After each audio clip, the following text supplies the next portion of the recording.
بسم اللہ الرحمن الرحیم۔ اسلامیات مرکزی تعلیمی بورڈ کے آفیشیل چینل پر آپ کا استقبال ہے۔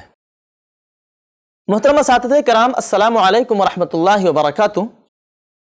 آج ہم اسلامیات جزء وقتی مکاتب کے سبق نمبر 53 کے طریقے تدریس پر گفتگو کریں گے۔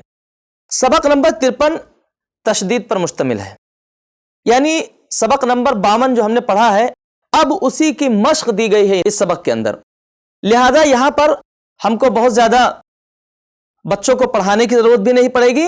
جو مشق دیا گیا ہے اسی کو ہمیں بچوں کو اچھی طرح سے پڑھا دینا ہے اور تشدید کو مزید اچھی طرح سے ان کے ذہن نشین کرا دینی ہے، اور سوالات کے ذریعے سے بچوں سے ہمیں یہ پوچھنا ہے کہ ان حروف کے اندر کہاں کہاں پر تشدید لگا ہے اور فلاں فلاں حروف کو ہم 2 مرتبہ کیوں پڑھتے ہیں۔ جیسے ہم نے لکھا فَكَذَّبُوهُ فَنَجَّيْنَاهُ ثُمَّ بَعَثْنَا،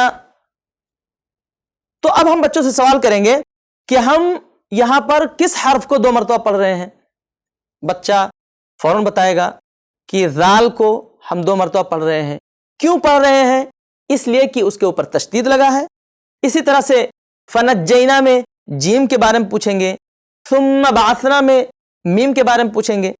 پھر اسی طرح سے مزید مشق جو دیا گیا ہے اس میں مزید کئی حروف کے اوپر تشدید لگا ہے، جیسے کہ لا علم لنا الا ما علمتنا۔ اب اس کے اندر آپ دیکھیے کہ 2 حروف کے اوپر تشدید لگا ہے، الا کے اوپر بھی لگا ہے اور علمتنا میں لام کے اوپر بھی لگا ہے۔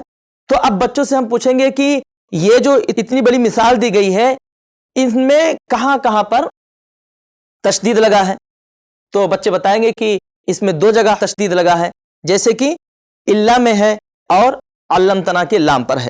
اسی طرح سے ایک اور مثال دیکھ لیتے ہیں، ان للمتقین عند ربہم۔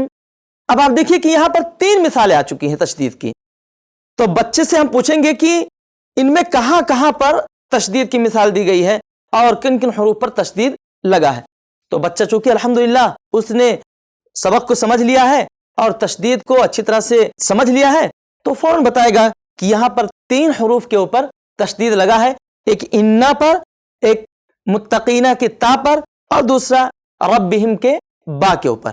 تو اس طرح سے اچھی طرح سے ہم بچوں کو یہ سبق سمجھائیں اور اس کے مشق بار بار کرائیں گے تو انشاءاللہ بچے اچھی طرح سے اس سبق کو سمجھ جائیں گے۔